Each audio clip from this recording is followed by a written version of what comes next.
ఏమంటారంటే ఇది hobby of Kings and king of hobbies. ఇది హాబీ ఆఫ్ కింగ్స్, రాజులకి ఇది సరదా, అలాగే సరదాలోనే ఇది రాజు. ఇటువంటి గొప్ప హాబీని తపాలా శాఖ ఒక్క భారతదేశంలోనే కాదు, ప్రపంచంలో ప్రతి తపాలా వ్యవస్థ కూడా ఫిలైట్లీ ద్వారా అనేక రకాలైనటువంటి విశేషాలు, వింతలు, విడ్డూరాల మీద స్టాంప్స్, తపాలా బిళ్ళని కమెమరేటివ్ స్టాంప్స్ అంటారు. ఈ ఫిలైట్లీలో రిలీజ్ చేసే ప్రత్యేకమైన స్టాంప్స్ని కమెమరేటివ్ స్టాంప్స్ అంటారు. ఆ స్టాంప్స్తో పాటు ప్రత్యేక తపాలా కవర్లను కూడా రిలీజ్ చేయడం జరుగుతూ ఉంది. ఇవి ఈ తపాలా బిళ్ళలు సేకరించే వాటికి చాలా అపరూపం. వాళ్ళు ఆ స్టాంప్స్ని కలెక్ట్ చేసి కొన్ని వందల ఏళ్ళు భద్రపరుచుకుంటారు, దాచుకోవడం కూడా కాదు, అంటే అది కొనుక్కొని ఆల్మరాలను లేకపోతే పుస్తకం మధ్యలోనూ పెట్టేసి మర్చిపోవడం కాదు. ఒక సబ్జెక్ట్ తీసుకొని, అంటే జాతీయ నాయకులు లేకపోతే కీటకాలు, పువ్వులు, చేపలు, ఏ సబ్జెక్ట్ అయినా కావచ్చు. శ్రీ గారు చెప్పినట్టు దానికి ఏ సబ్జెక్ట్ మీద అయినా సరే ఆ స్టాంప్స్ తో పాటు స్పెషల్ కవర్స్ కూడా ఈ సేకరించి నేను ఇందాక చెప్పినట్టు వాళ్ళు దాచుకోరు, ఎక్కడో మూలలో పెట్టుకోరు. ఎగ్జిబిషన్స్ జరుగుతూ ఉంటాయి, రాష్ట్ర స్థాయిలోను, జిల్లా స్థాయిలోను, జాతీయ స్థాయిలోను, అంతర్జాతీయ స్థాయిలో కూడా ఎగ్జిబిషన్స్ జరుగుతూ ఉంటాయి. ఈ ఎగ్జిబిషన్స్ వీటిని ఈ స్టాంప్స్ వాళ్ళ కలెక్షన్ తీసుకెళ్ళి వాళ్ళు అక్కడ ఎగ్జిబిట్ చేస్తారు. చేసినప్పుడు ఆ ప్రాంతాల వాళ్ళకి ఈ స్టాంప్స్కి సంబంధించినటువంటి విశేషాలు, ఇవి ఎక్కడ ఈ స్టాంపులో ఉన్నటువంటి ఆ పక్షులు, పాములు లేకపోతే జాతీయ నాయకులు ఏ ప్రాంతానికి చెందినవి, వాటి విశేషాలు ఏంటి అని తెలుసుకోవడానికి ఇది ఉపయోగపడుతుంది. అందుచేత స్టాంప్స్ కలెక్షన్ అనేది ఇట్స్ ఎ నాలెడ్జ్. ఒక స్టాంప్ని కలెక్ట్ చేస్తే మనకి చాలా నాలెడ్జ్ వస్తుంది. దాంట్లో ఉన్న ఇమేజ్ గురించి మనం తెలుసుకుంటాం. మహాత్మా గాంధీ గారి స్టాంప్ ఉందనుకోండి, మహాత్మా గాంధీ గారు ఎవరు ఏంటి అనేది తెలుసుకోవడానికి మనకి చాలా ఉపయోగపడుతుంది స్టాంప్ కానీ స్పెషల్. అలాగే అల్లూరి సీతారామరాజు గారి స్టాంప్ చూసిన వెంటనే అల్లూరి సీతారామరాజు ఆంధ్రప్రదేశ్లో మనకు తెలుసు, వేరే రాష్ట్రాల్లో తెలియకపోవచ్చు. బట్ ఈ స్టాంప్ ద్వారా ఆ ప్రాంతాల వాళ్ళకి కూడా అల్లూరి సీతారామరాజు గారు ఒక స్వతంత్ర సమరయోధుడు, చాలా గొప్ప వ్యక్తి, మహానుభావుడు అనే విషయం తెలుస్తుంది. ఇది ఈ విధంగా ఈ హాబీ, ఈ స్టాంపుల కలెక్షన్, స్టాంపుల సేకరణ అనేది ఒక రకమైనటువంటి నాలెడ్జ్ని పెంపొందించేటటువంటి హాబీ. ఇది ఒక సరదా కూడా. హాబీ అంటే సరదానే కదా. ఒక స్టాంప్ కలెక్ట్ చేసినప్పుడు అది ఒక రేర్ స్టాంప్ అయితే ఆ స్టాంప్ కలెక్టర్కి ఎంత సంతోషంగా ఉంటుందంటే అది సంతోషం ఉంటుంది, మన పట్లేమాట. ఒక స్టాంప్ రేర్ స్టాంప్ అయితే, ఎందుకంటే ఈ స్టాంప్స్ ఒకసారి ప్రింట్ అవుతాయి, ఈ స్పెషల్ కవర్లో కానీ ఈ ఫిలాటరీ స్టాంప్స్ అన్ని కూడా ఒకసారి ప్రింట్ అవుతాయి, మళ్ళీ ప్రింట్ చేయాలి. అంచేతవి ఉండే కొద్ది, కాలం గడిచే కొద్ది వాటికి వాల్యూ పెరుగుతూ ఉంటుంది. మేము 2019లో రాజోల్లో మహాత్మా గాంధీ గారి మీద ఒక బోట్ క్యారీ కవర్ అని చేశాం. ఆయన కస్తూర్బా గాంధీ గారి కలిసి రాజులు వచ్చారు 1929లో వచ్చారు. ఆ సందర్భంగా ఒక కవర్ రిలీజ్ చేశాం రాజోల్, ఈస్ట్ గోదావరిలో. అయితే ఆ ఫేస్ వాల్యూ 20 రూపీసే స్పెషల్ కవర్. ఏ స్పెషల్ కవర్ అయినా జనరల్గా 20 రూపీస్ పెడతాము, కాస్త ఇంకేదన్నా చేస్తే ఒక 50 రూపీస్ 70 రూపీస్ పెడతాం. ఈరోజు ఆఫ్టర్ 3 years ఆ మహాత్మా గాంధీ గారి స్పెషల్ కవర్ మార్కెట్లో 4500 రూపీస్. సో ఈ స్టాంప్స్, స్పెషల్ కవర్స్ హాబీ, సరదా, ప్లస్ వాటి వాల్యూ ఇంక్రీజ్ అవుతూ ఉంటుంది. ఎందుకంటే ఇట్ బికమ్స్ రేర్. 1947లో మీరు రిలీజ్ చేసిన తపాలా శాఖ రిలీజ్ చేసిన ఇండిపెండెన్స్ సందర్భంగా రిలీజ్ చేసిన ఆ స్టాంప్ ఎవరి దగ్గర ఉంటే అది ఆ రోజు అర్ధనాను అన్నాను 6 పైసలు ఎంతో. అది ఈరోజు కొన్ని లక్షల ఖరీదు ఉంటుంది మార్కెట్లో మీరు కొనాలంటే. So that is the value of a commemorative stamp అంటే స్పెషల్ కవర్. సో ఇది నాలెడ్జ్తో పాటు, సరదాతో పాటు it's a very valuable thing, చాలా విలువైనది. ఇది కలెక్ట్ చేసే వాళ్ళకి అర్థమవుతుంది. మనం if you are not collectors, మనకి అంత ఫీల్ అవ్వకపోవచ్చు, బట్ ఇది చాలా గొప్పది. అయితే ఆంధ్రప్రదేశ్ సంబంధించి మనకి స్టాంప్స్ చాలా తక్కువ ఉంది. మన రాష్ట్రానికి సంబంధించినటువంటి విశేషాల మీద స్టాంప్స్ చాలా తక్కువ వచ్చింది. అందుచేత మేము ఈ స్టాంప్స్ మనం స్టాంప్స్తో పాటు స్పెషల్ కవర్స్ కూడా మనం లోకల్గా రిలీజ్ చేసే వెసులుబాటు ఉంది. కాబట్టి మన ప్రాంతానికి సంబంధించినటువంటి అనేక విశేషాల మీద ఈ స్పెషల్ కవర్స్ రిలీజ్ చేయాలని చెప్పి స్టార్ట్ చేసింది. ఇందులో భాగంగా డాక్టర్ బిఆర్ అంబేద్కర్ గారు 1944లో ఆంధ్ర రాష్ట్రానికి విజిట్కి వచ్చారు. అప్పుడు బ్రిటిష్ గవర్నమెంట్లో ఆయన మంత్రిగా ఉండేవాడు. లేబర్ మినిస్టర్ అంటే వైస్రాయ్ ఎగ్జిక్యూటివ్ కౌన్సిల్ అని ఉండేది. అప్పుడు మెంబర్ అనేవారు వాళ్ళు మినిస్టర్స్ని, ఎందుకంటే మనకి ఇంకా స్వతంత్రం రాలేదు అప్పుడు. ఆ కెపాసిటీలో it was unofficial visit. చాలా మందికి తెలియదు, మాకు చిన్నప్పుడు తెలుసు అంబేద్కర్ వచ్చారంటే అనేవాళ్ళు, కానీ ఎందుకు వచ్చారో ఏంటో మాకు అర్థమయ్యేది కాదు. బట్ నేను స్టడీ చేసిన తర్వాత తెలిసింది it's an official visit. He has come in official capacity as a minister. ఆ దాని మీద ఒక ప్రాజెక్ట్ లాగా చేశాం. ఆయన ఏ ఊళ్ళో అయితే విజిట్ చేశారో, ఎక్కడైతే పబ్లిక్ మీటింగ్స్ అడ్రస్ చేశారో అక్కడ 8 చోట్ల ఆయన పబ్లిక్ మీటింగ్స్ అడ్రస్ చేశారు అంబేద్కర్. మన coastal Andhra, especially east west Godavari జిల్లా, ఆ ప్రతి చోట కూడా ఒక స్పెషల్ కవర్ రిలీజ్ చేసి ఆ విజిట్కి సంబంధించినటువంటి విశేషాలను ప్రజలకి తెలియచెప్పాలి. ప్లస్ ముందు భావితరాల వాళ్ళకి అదొక డాక్యుమెంట్గా కూడా ఉంచాలనే ఉద్దేశంతో ఒక ప్రాజెక్ట్ లాగా మేము చేయడం జరిగింది. చాలా బాగా సక్సెస్ అయింది. అదేవిధంగా అల్లూరి సీతారామరాజు గారు మరి గొప్ప స్వతంత్ర సమరయోధుడు. నాకు తెలిసి ఆయన గురించి మనం ఒక విప్లవకారుడు, లేకపోతే ఒక గెరిల్లా యుద్ధం చేశాడు, ఆయన్ని బ్రిటిష్ వాళ్ళు కాల్చి చంపేశారు, ఈ 3 విషయాలే తెలుసు నాకైతే మొన్నటి వరకు కూడా. ఈ స్పెషల్ కవర్స్ ద్వారా నేను అల్లూరి సీతారామరాజు గారు మరి 6 పోలీస్ స్టేషన్స్ అటాక్ చేశారని చెప్తారు. కాబట్టి ఈ 6 పోలీస్ స్టేషన్స్ దగ్గర కూడా అంబేద్కర్ గారికి అయితే ఎలా అయితే చేశామో అల్లూరి సీతారామరాజు గారికి కూడా అలాగే ప్రతి ఆ ఊళ్ళో కూడా ఆయన పోలీస్ స్టేషన్ మీద అటాక్ చేసిన ప్రాంతాల్లో స్పెషల్ కవర్స్ రిలీజ్ చేసి మరి ఆయన మీద కూడా అసలు ఏంటి ఆయన పోరాటం, దాని ప్రాముఖ్యత ఏమిటి చాలా మందికి తెలియదు.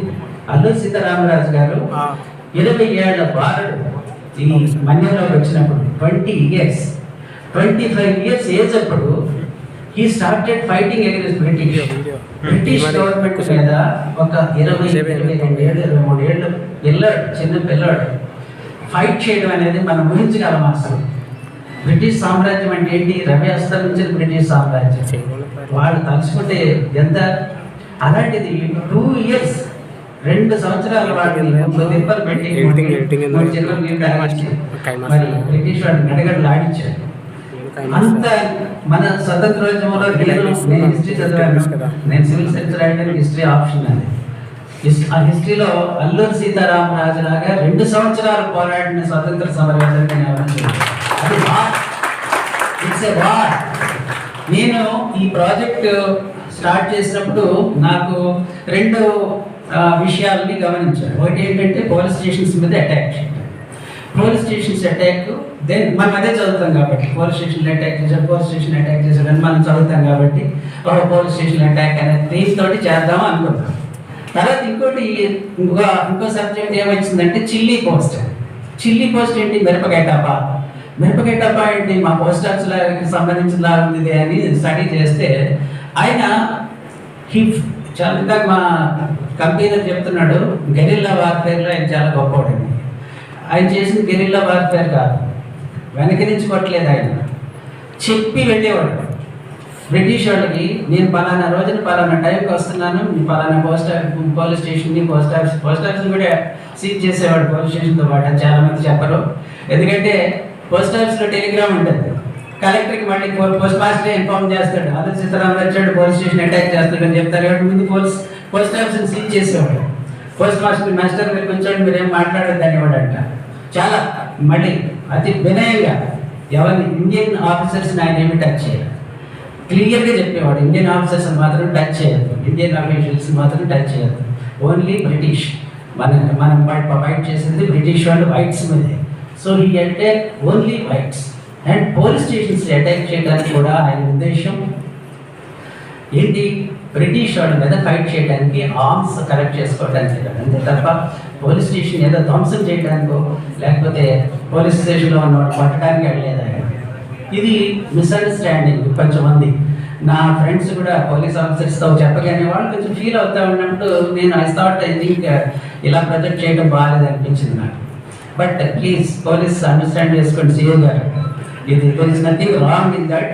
ఆయన ఉద్దేశం అక్కడ పర్పస్ పోలీస్ స్టేషన్ అటాక్ చేయడానికి పర్పస్ ఏంటి, స్వతంత్రం కావాలి నాకు, సంపూర్ణ స్వతంత్రం, మళ్ళీ మామూలు స్వతంత్రం కాదు. అప్పుడు 1922లో ఇంకా డొమినియన్ స్టేటస్ గురించి డిస్కషన్స్ జరుగుతూ ఉన్నాయి. మహాత్మా గాంధీ వచ్చి స్వతంత్రోద్యమంలోకి వచ్చి అప్పటికి 4 ఏళ్ళు అయింది. ఇంకా డొమినియన్ స్టేటస్ తీసుకోవాలా, బ్రిటిష్ గవర్నమెంట్ అలాగే ఉంచి, లేకపోతే మొత్తం సంపూర్ణ స్వరాజ్యాన్ని అడగాల అనేది ఇంకా మీమాంసలోనే ఉన్నాం మనం. ఆ స్టేజ్లో అల్లూరి సీతారామరాజు సమస్య లేదు, సంపూర్ణ స్వాతంత్రమే కావాలి, ఎలాగైనా కానీ బై హూకార్ గ్రూప్ తరిమేయాలి, బ్రిటిష్ వాళ్ళని పంపించాల్సింది. That is the purpose. ఆ పర్పస్ కోసం ఆయన పోలీస్ స్టేషన్స్ని అటాక్ చేయడం జరిగింది. అందులో ఇండియన్స్ని ఎప్పుడు కూడా టచ్ చేయలేదు, టచ్ చేయలేదు. అందుకే ఆయనది చాలా ఎథికల్ వర్క్. ఈ చిల్లీ పోస్ట్ ద్వారా ఆయన ఇన్ఫార్మ్ చేసేవాడు బ్రిటిష్ వాడికి, మెసేజ్ పంపించేవాడు, బాణానికి మెసేజ్ కట్టి ఆ మెసేజ్తో పాటు మిరపకాయలు కూడా పంపించేవాడు అంట. దానికి బ్రిటిష్ వాడు చిల్లీ పోస్ట్ అన్నారు. సో అయితే ఇది బాగుందిలే, ఇదేమో మరి పోలీస్ స్టేషన్ అటాక్స్ అంటే పోలీసులు ఇబ్బంది పడుతున్నారని చెప్పి చిల్లీ పోస్ట్, ఏదైనా ఇష్యూ ఒకటే కాబట్టి, సబ్జెక్ట్ మ్యాటర్ ఒకటే కాబట్టి సెంటినరీ ఆఫ్ చిల్లీ పోస్ట్ అని పెట్టాను. సో ఈ చిల్లీ పోస్ట్ అనేది కూడా బాగుంది, కొంచెం మరి డైరెక్ట్గా పోలీసులను అటాక్ చేస్తున్నట్టు కాకుండా. So I just wanted to clarify this, ఎందుకంటే పోలీస్ కొంచెం మిస్అండర్స్టాండ్ చేసుకున్నారని అర్థమైంది. సో అది అలాంటిది ఏమి లేదు. Now we have our own government. ఇప్పుడు పోలీస్ స్టేషన్ మీద ఆయన కూడా పోలీస్ స్టేషన్ అటాక్ చేయాలని వెళ్ళలేదు, ఆయన అమ్యునిషన్ కోసం వెళ్ళాడు. పోలీస్ స్టేషన్ మీద ధ్వంసం చేయడానికో లేకపోతే పోలీసులను అటాక్ చేయడానికి వెళ్ళలేదు, బ్రిటిష్ వారిని అటాక్ చేశారు. సో ఇది బ్యాక్గ్రౌండ్. అయితే మరి ఆయన వట్టి విప్లవ గారుడేనా లేకపోతే నిజంగానే స్వతంత్ర సమరయోధుడా? మరి చాలా మందికి ఇది విషయం తెలియదు. మనం ఆజాద్ భగత్ సింగ్ గురించి చదువుతాము, లేకపోతే ఇంకా మరి టైగర్ చంపిన వాళ్ళ గురించి చదువుతాము, చాలా మంది సుఖదేవ్ వాళ్ళ గురించి చదువుతాము, విప్లవకారులు అందరి గురించి చదువుతాము. బట్ సీతారామరాజు గారి గురించి చాలా తక్కువ ప్రచారం జరిగిందని చెప్పాలి. ఎందుకంటే నాకు ఐ వాజ్ షాక్డ్. 1964 వరకు కూడా ఆయన్ని స్వతంత్ర సమరయోధుడిగా గుర్తించలేదట. నమ్ముతారా మీరు ఎవరైనా? 47లో మనకి ఇండిపెండెన్స్ వచ్చిన తర్వాత కూడా 64 వరకు కూడా ఆయన్ని స్వతంత్ర సమరయోధుడిగా గుర్తించలేదు. He was not a freedom fighter, he was a బందిపోటు. మీకు తెలియదు ఈ విషయం, చాలా మందికి తెలియదు, నాకు కూడా తెలియదు ఈ ప్రాజెక్ట్ చేసేంత వరకు. సో ఇలాంటివి అనేక అపోహలు ఉన్నాయి. ఎందుకంటే ఆయన బట్ హీఈస్ వెరీ క్లియర్. 3 విషయాలు నాకు ఆయనలో నచ్చేవి ఏమిటంటే, uncompromising fight against British, whatever may come, fight చేయవలసిందే, రక్తపాతమైనా కానీ ఏమైనా కానీ బ్రిటిష్ వాళ్ళని తరిమేయాలి, ఈ దేశంలో ఉండడానికి వీల్లేదు, నా మాకు సంపూర్ణ స్వతంత్రమే కావాలి. That was his main purpose for his revolution, Rambha revolution. Secondly, he was upper caste Hindu from a mainland. He was not a tribe. ఆయన ట్రైబల్ ఈ ప్రాంతానికి చెందినవాడు కాదు, బయట నుంచి వచ్చిన. కానీ ఇన్ఈక్విటీ, ఇంజస్టిస్, అన్యాయం, అక్రమ ఎక్కడ జరిగినా కూడా సహించేదే లేదు. అందరూ ఒకటే, అందరూ సమానం అనే విషయాన్ని ఆయన చెప్పినంత గొప్పగా ఎవరు చెప్పలేదనిపిస్తుంది. ఎందుకంటే చదువు సంధ్య లేని అమాయక ప్రజలు ఆ బ్రిటిష్ ప్రభుత్వం యొక్క ఆగడాల కింద కష్టాలు పడుతుంటే ఆయన చూడలేకపోయాడు, చలించిపోయాడు.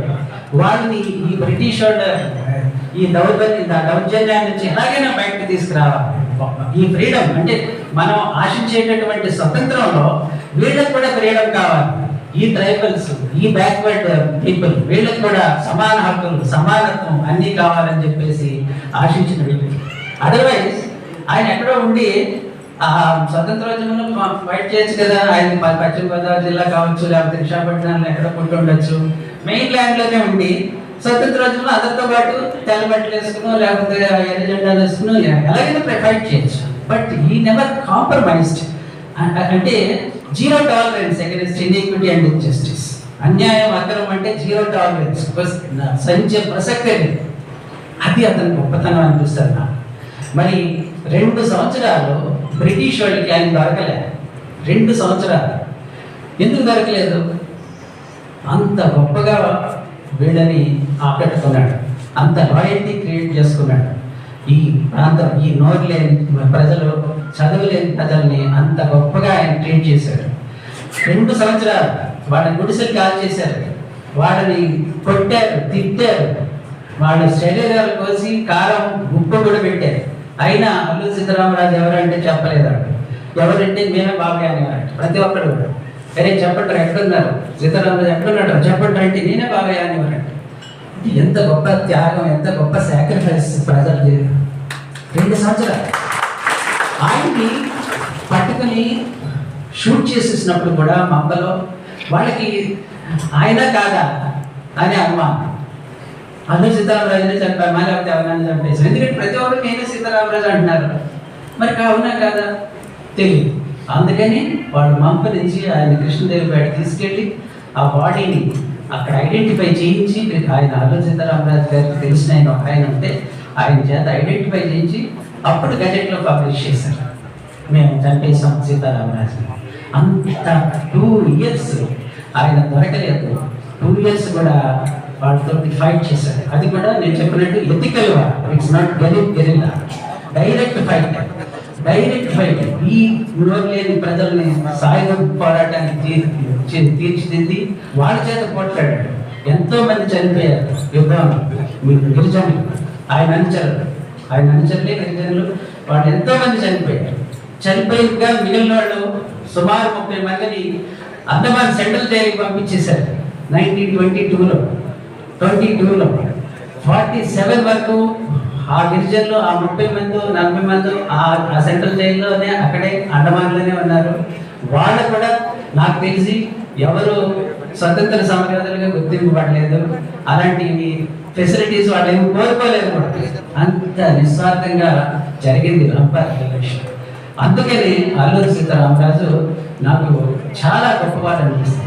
చాలా మంది స్వతంత్ర సమరయోధుల కంటే plus he has a clear vision. స్వతంత్ర భారతదేశంలో మనం ఎలా బ్రతకాలి, మన గవర్నమెంట్ ఎలా ఉండాలనేది he has a vision, clear vision. అందుకే అప్పట్లోనే ఆయన గ్రామం సభలను కండక్ట్ చేసేవాడు. లోకల్ ఇష్యూస్ సెటిల్ చేయడానికి గ్రామ పంచాయతీ, గ్రామీణ స్వరాజ్యం కావాలి, గ్రామ ప్రజలకి ఎంపవర్మెంట్ రావాలని చెప్పేసి అనుకున్నాడు. సో ఇంత గొప్ప వ్యక్తిని మనం ఎమోషనల్గా ఎంతో మంది స్వతంత్రోద్యమంలో పోట్లాడడం చాలా మంది ఉన్నారు. But that is not a big issue. జనరల్గా మనం ఏదైనా ఉద్యమం జరుగుతుందంటే మనం కూడా వెళ్ళిపోవాలనుకుంటాం, it's emotion. But his movement is well plan. చాలా క్లియర్ కట్ ఐడియాస్ ఉన్నవాడు అల్లూరి సీతారామరాజు. మరి అంత ఆయనకి ఇంకా రీసెర్చ్ జరగాలి, ఆయన గురించి ప్రచారం జరగాలి, రీసెర్చ్ కూడా జరగాలి. ఏంటి, ఎందుకంటే చాలా అపోహలు ఉన్నాయి. నేను చెప్పినట్టు 64 వరకు ఆయన్ని మరి స్వతంత్ర సమరయోధుడిగా గుర్తించలేదంటే ఎంత దౌర్భాగ్యం. సో అపోహల వల్ల అది జరిగి ఉండకపోవచ్చు. ఇలాగా మరి అంత గొప్ప వ్యక్తి గురించి ఈ స్పెషల్ కవర్స్ ద్వారా ఇప్పుడు ఉన్న తరానికే కాదు, ముందు తరాలు కూడా తెలియజేయాలని మా ఉద్దేశం. మీరు చెప్పినట్టు ఈ స్పెషల్ కవర్ ఇక్కడతో రిలీజ్ చేసేకపోవడం, ఈ ఉన్నవాళ్ళు, ఈ కలెక్ట్ చేసిన వాళ్ళు కొన్ని వందల వేల సంవత్సరాలు వాళ్ళ దగ్గర ప్రిజర్వ్ చేసుకుంటారు. చాలా వాల్యుబుల్. సంచేత ఇది చరిత్రలో ఒక భాగంగా మిగిలిపోద్ది ఈ స్పెషల్ కవర్ అనేది. ఈ స్పెషల్ కవర్ అందుకే మేము చరిత్రకి ఒక డాక్యుమెంట్గా మిగిలిపోయింది, ఒక రికార్డుగా మిగిలిపోయింది. తపాలా శాఖలో మరి మాకు ఈ అవకాశం ఉంది కాబట్టి ఆజాదీ కా అమృత మహోత్సవ సందర్భంగా ఎంతో మంది మరుగులు పడిపోయినటువంటి స్వతంత్ర సమరయోధుల గురించి ఈ స్పెషల్ కవర్స్ చేయమని మాకు కూడా ఆదేశాలు ఉన్నాయి సెంట్రల్ గవర్నమెంట్ నుంచి. దాంట్లో భాగంగా మరి దుబ్బూరు సుబ్బమ్మ గారు, ఆవిడ ఆ, గొప్ప స్వతంత్ర సమరయోధురాలు, చాలా మందికి తెలియదు. 6 నెలలు వెల్లూరు సెంట్రల్ జైల్లో ఉండింది ఆవిడ స్వతంత్ర పోరాటంలో. ఆవిడ గురించి లాస్ట్ ఇయర్ మరి మేము ఒక స్పెషల్ కవర్ రిలీజ్ చేసాం. అలా చాలా మంది గురించి చేసాం. ఈ మధ్య కూడా ఇటీవల కాలంలో గౌతలక్ష్మి గారిది